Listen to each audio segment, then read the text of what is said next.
اعوذ باللہ من الشیطان الرجیم بسم اللہ الرحمن الرحیم۔ امام حسین علیہ السلام امیر المومنین علی ابن ابی طالب اور خاتون جنت جناب فاطمہ الزہرا علیہ السلام اور پیغمبر اسلام محمد مصطفیٰ صلی اللہ علیہ وآلہ وسلم اور جناب ختیجہ الکبریٰ کے نواسے اور اپنے بھائی حسن کے قوت بازو تھے۔ امام حسین علیہ السلام کی ولادت کے بعد سرور کائنات محمد مصطفیٰ نے مولا حسین کی آنکھوں میں لعاب دہن لگایا اور اپنی زبان ان کے منہ میں دی۔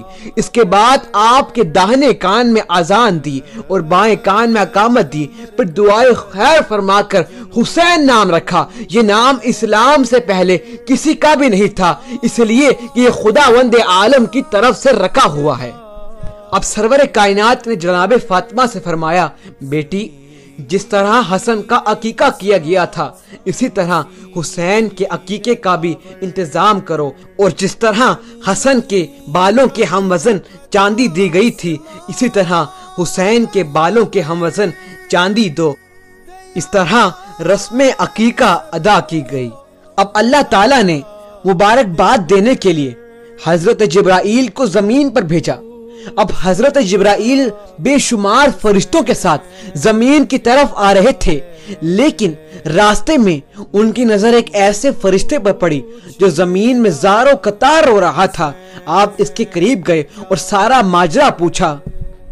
اب اس فرشتے نے کہا، اے جبرائیل، میں وہی فرشتہ ہوں جو پہلے آسمان پر 70,000 فرشتوں کی قیادت کرتا تھا۔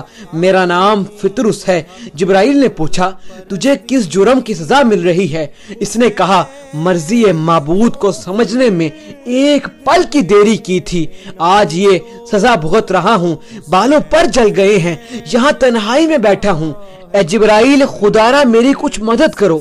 ابھی جبرائیل کچھ بولے نہ تھے کہ اس نے سوال کیا، اے فرشتوں کے سردار، آپ کہاں جا رہے ہیں؟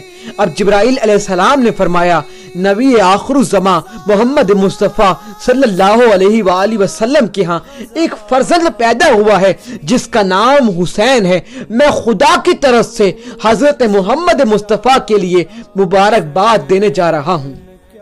اب فطرس کہنے لگا، اے جبرائیل، خدارا مجھے اپنے ساتھ لے چلو، کیونکہ میں اسی ہی کے در سے شفا یاب ہو سکوں گا، مجھے اسی کے ہی در سے نجات مل سکے گی۔ جبرائیل اب اسے ساتھ لے کر حضور کی خدمت میں اس وقت پہنچے کہ جب امام حسین رسول کی آغوش میں تھے۔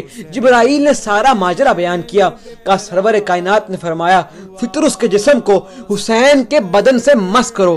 اب جیسے ہی جبرائیل نے فطرس کے جسم کو مولا حسین کے بدن سے مس کیا، فطرس کے ویسے ہی بالوں پر آ گئے جس طرح پہلے تھے۔ وہ صحت پانے کے بعد فخر کرتا ہوا اپنی منزل پہ جا پہنچا اور 70,000 فرشتوں کی قیادت کرنے لگا۔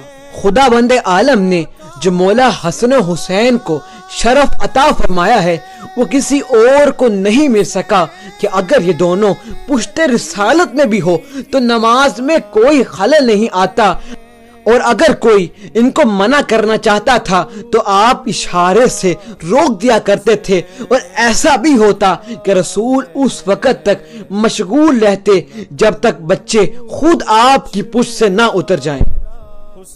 اور سرور کائنات محمد مصطفیٰ کا فرمان ہے، اے خدایا میں انہیں دوست رکھتا ہوں، تو بھی ان سے محبت رکھ۔ اور فرمایا، اے دنیا والو، اگر مجھے دوست رکھنا چاہتے ہو تو میرے بچوں سے محبت کرو۔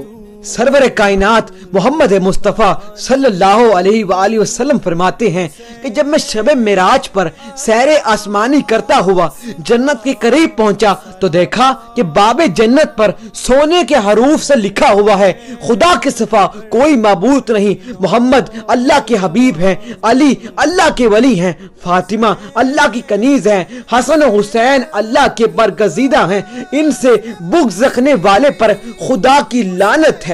خدا کی خاص عطا کو حسین کہتے ہیں، خدا کی خاص عطا کو حسین کہتے ہیں، محمد کی پاک دعا کو حسین کہتے ہیں، اور یزید نام ہے دنیا کی کل نجاستوں کا یزید نام ہے، دنیا کی کل نجاستوں کا طہارتوں کے خدا کو حسین کہتے ہیں۔ اور ممنون کیوں نہ ہو یہ زمانہ حسین کا، ممنون کیوں نہ ہو یہ زمانہ حسین کا، جب خود خدا بھی ہو گیا دیوانہ حسین کا، جب خود خدا بھی ہو گیا دیوانہ حسین کا، اور ملا تیرے وجود پہ لعنت ہے اس لیے، اور ملا تیرے وجود پہ لعنت ہے اس لیے، دل میں یزید ہے اور پیٹ میں کھانا حسین کا، دل میں یزید ہے پیٹ میں کھانا حسین کا۔ اور افضل ہے کل جہاں سے گھرانہ حسین کا، افضل ہے کل جہاں سے گھرانہ حسین کا، نبیوں کا تاجدار ہے نانا حسین کا، نبیوں کا تاجدار ہے نانا حسین کا، بس ایک پل کی تھی حکومت یزید کی، بس ایک پل کی تھی حکومت یزید کی، صدیاں حسین کی ہیں زمانہ حسین کا، صدیاں حسین کی ہیں اور زمانہ